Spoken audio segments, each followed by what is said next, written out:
قالوا آمنا بأفواههم ولم تؤمن قلوبهم ومن الذين هادوا سماعون للكذب سماعون لقوم آخرين لم يأتوك يحرفون الكلم من بعد مواضعه يقولون إن أوتيتم هذا فخذوه وإن لم تؤتوه فاحذروه ومن يرد الله فتنته فلن تملك له من الله شيئا أولئك الذين لم يرد الله أن يطهر قلوبهم لهم في الدنيا خزي ولهم في الآخرة عذاب عظيم. ترجمہ: اے پیغمبر، جو لوگ کفر میں بڑی تیزی دکھا رہے ہیں وہ تمہیں غم میں مبتلا نہ کریں. یعنی ایک تو وہ لوگ ہیں جنہوں نے زبان سے تو کہہ دیا کہ ہم ایمان لے آئے ہیں مگر ان کے دل ایمان نہیں لائے، اور دوسرے وہ لوگ ہیں جنہوں نے کھلے بندوں یہودیت کا دین اختیار کر لیا ہے. یہ لوگ جھوٹی باتیں کان لگا لگا کر سننے والے ہیں، اور تمہاری باتیں ان لوگوں کی خاطر سنتے ہیں جو تمہارے پاس نہیں آئے، جو اللہ کی کتاب کے الفاظ کا موقع محل طے ہو جانے کے بعد بھی ان میں تحریف کرتے ہیں. کہتے ہیں اگر تمہیں یہ حکم دیے جائے تو اس کو قبول کر لینا، اور اگر یہ حکم نہ دیے جائے تو بچ کر رہنا. جس شخص کو اللہ فتنے میں ڈالنے کا ارادہ کر لے تو اسے اللہ سے بچانے کے لیے تمہارا کوئی زور ہرگز نہیں چل سکتا. یہ وہ لوگ ہیں کہ ان کی نافرمانی کی وجہ سے اللہ نے ان کے دلوں کو پاک کرنے کا ارادہ نہیں کیا. ان کے لیے دنیا میں رسوائی ہے اور انہی کے لیے آخرت میں زبردست عذاب ہے. اس آیت میں اللہ رب العزت نے آپ علیہ السلام کو تسلی دی ہے اور ساتھ ہی منافقین اور یہودیوں کی مذمت بیان کی ہے. یہودی یہ ایسا سازشی ٹولہ تھا کہ یہ اس وقت کے لوگوں کو گمراہ بھی کرتا تھا کہ آپ علیہ السلام کے بارے میں کہا کرتا تھا کہ ایک آدمی ہے، اس نے نبوت کا دعویٰ کیا ہے، وہ ایسی الٹی سیدھی نعوذ باللہ باتیں کرتا ہے، اگر وہ یہ باتیں کرے تو یہ تو قبول کر لینا، یہ باتیں کرے تو اس کو قبول نہ کرنا. یعنی تورات میں آپ علیہ السلام کی تعریفات کے جو کلمات تھے ان کو چھپایا کرتا تھا. اسی طرح وہ احکامات جو اللہ رب العزت نے قوم یہود میں رکھے تھے اور وہی احکامات قرآن مجید میں بھی اللہ نے دیے، وہ ان احکامات کو چھپا لیا کرتا تھا. مثال کے طور پر ایک دفعہ خیبر کے جو یہودی رہنے والے تھے ان میں زنا ہو گیا. ایک شادی شدہ جوڑے نے آپس میں زنا کر لیا.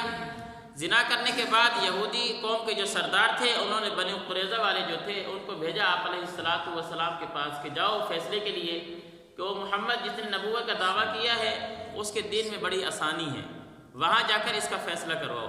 جب یہ لوگ آپ علیہ السلام کے پاس آئے تو شادی شدہ اگر زنا کر لے تو اس کی جو سزا ہے شریعت میں وہ سنگسار ہے کہ اس کو پتھر مار مار کر ختم کر دیے جائے. غیر شادی شدہ ہے تو اس کے لیے 100 کوڑے ہیں. تو یہی سزا اس وقت ان کے دین میں بھی تھی اور یہی سزا اللہ رب العزت نے شریعت محمدیہ میں بھی رکھی ہے. جب یہ لوگ آپ علیہ السلام کے پاس آئے تو آپ نے پوچھا ہاں بھی تمہاری کتاب میں اس کی کیا سزا تھی؟ تو آپ علیہ السلام کو پتہ تھا. وہ کہنے لگے کہ ہماری جو کتاب میں اس میں سزا یہ تھی کہ کسی گدھے کو اوپر بٹھا کر منہ کالا کر کے اس کو چکر لگوا دیا جائے اور اس کو چھوڑ دیا جائے. حضرت عبداللہ بن سلام رضی اللہ تعالیٰ عنہ یہ اسلام لے کر آ گئے تھے، یہ وہیں بیٹھے ہوئے تھے. تو انہوں نے کہا جھوٹ کیوں بولتے ہو، لے آؤ تورات. جب تورات لائی گئی تو وہ جو جگہ تھی جہاں پر اس چیز کا ذکر تھا کہ شادی شدہ اگر زنا کر لے تو اس کو سنسار کیا جاتا ہے، وہاں ہاتھ رکھ لیا. تو حضرت عبداللہ بن سلام نے کہا کہ یہاں سے ہاتھ تو اٹھاؤ، دیکھو نیچے کیا لکھا ہوا ہے. تو یہ ایسے لوگ تھے کہ دین میں تحریفات کیا کرتے تھے اور کہتے تھے کہ اگر محمد یہ بات کرے تو اس کو تو مان لینا اور اگر یہ بات کرے تو اس کو نہ ماننا. اللہ نے کہا کہ اے پیغمبر ان کی ان سازشوں سے پریشان نہ ہونا، ان کا کام ہی یہی ہے. اللہ رب العزت نے ان کی اس نافرمانی کی وجہ سے ان کے دلوں پہ مہر لگا دی ہے. آج دنیا میں ان کے لیے رسوائی ہے اور کل قیامت کو اللہ نے ان کے لیے زبردست عذاب تیار کر رکھا ہے. دوبارہ ترجمہ دیکھیں گے. یا ایھا الرسول، اے پیغمبر، لا یحزنک الذین یسارعون فی الکفر، آپ کو ان لوگوں کی تیزی، کافر لوگوں کی تیزی غم میں نہ ڈالے. یسارعون فی الکفر من الذین قالوا آمنا، وہ لوگ جو زبان سے تو کہتے ہیں کہ ہم ایمان لے کر آئے، ولم تؤمن قلوبہم، لیکن ان کے دل میں ایمان نہیں ہے، منافق ٹولہ۔ ومن الذین ہادوا، اسی طرح یہودی جنہوں نے کھلے یہودیت کا دین کے اختیار کیا ہے، سماعون للکذب سماعون لقوم آخرین، یہ لوگ جھوٹی باتیں کان لگا لگا کر سننے والے ہیں، تمہاری باتیں ان لوگوں کی خاطر سنتے ہیں جو تمہارے پاس نہیں آتے، کہ بھئی آپ کی باتیں سنیں گے اور دیکھیں گے کہ یہ بات ہمارے مطلب کی ہے، تو دوسرے لوگوں کو جو آپ علیہ السلام کے پاس نہیں آتے تھے ان کو جا کر بتاتے ہیں کہ اگر محمد یہ بات کرے تو نہ ماننا، اور اگر یہ بات کرے تو مان لینا، چھپ چھپ کر سنا کرتے تھے۔ یحرفون الکلم من بعد مواضعہ، جو اللہ کی کتاب کے الفاظ کا موقع محل تلاش کرنے کے بعد بھی اس میں تحریف کرتے ہیں۔ بھئی جب اللہ نے فرما دیا ہے کہ اگر شادی شدہ زنا کر لے تو اس میں کوڑے ہیں، یہی چیز یہ کیا کرتے تھے قتل، کہ اگر ان کے یہودیہ میں کوئی بڑے سردار کا بیٹا یا بڑے خاندان کا بیٹا قتل کر لیتا کسی کو، تو اگر قتل عامد ہے تو قصاصاً قتل کیا جاتا ہے، قتل خطا ہے دیت دی جاتی ہے، یہ اس سے انکار کر دیتے تھے۔ اور اگر کوئی غریب ہوتا، کسی غریب سے قتل ہو جاتا تو اس سے پوری دیت لیا کرتے تھے۔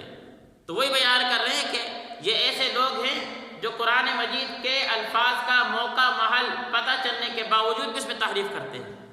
یحرفون الکلم من بعد مواضعہ، جو اللہ کی کتاب کے الفاظ کا موقع محل طے ہو جانے کے بعد بھی ان میں تحریف کرتے ہیں۔ کیا کہتے ہیں؟ یقولون ان اوتیتم ھذا فخذوہ وان لم تؤتوہ فاحذروا، اگر محمد تمہیں یہ حکم دے تو اس کو قبول کر لینا، اور اگر یہ تو اس سے بچ جانا۔ ومن یرد اللہ فتنتہ فلن تملک لہ من اللہ شیئا، اللہ کہتے ہیں جس شخص کو اللہ فتنے میں ڈالنے کا ارادہ کر لیتے ہیں اسے اللہ سے بچانے کے لیے کوئی بھی نہیں اس کو اللہ سے بچا سکتا۔ اللہ نے جب ان کی نافرمانی کی وجہ سے اب ان کو ان کے فتنے میں ڈال دیا ہے، اب یہ اپنے فتنوں میں اپنی سازشوں میں گھومے پھرتے ہیں اور بڑے مطمئن رہتے ہیں، لیکن اللہ کا فیصلہ کیا ہے؟ اولئک الذین لم یرد اللہ ان یطہر قلوبہم، اللہ کہتے ہیں یہ وہ لوگ ہیں کہ ان کی ان نافرمانی کی وجہ سے اللہ نے ان کے دلوں کو پاک کرنے کا ارادہ نہیں کیا، دلوں پہ مہر لگ گئی ہے۔ ختم اللہ علی قلوبہم، دل پر مہر ہے، وعلی سمعہم، کانوں پر مہر ہے، وعلی ابصارہم، آنکھوں پر مہر ہے، سن نہیں سکتے، دیکھ نہیں سکتے، سمجھ نہیں سکتے، یہ ان کی نافرمانی کی وجہ سے۔ لہم فی الدنیا خزی، اللہ کہتے ہیں ان کے لیے دنیا میں رسوائی ہے، وَلَهُمْ فِي الْآخِرَةِ عَذَابٌ عَظِيمٌ، اور انہی کے لیے آخرت میں زبردست عذاب ہے۔ اللہ ہمیں سمجھنے کی توفیق نصیب فرمائے۔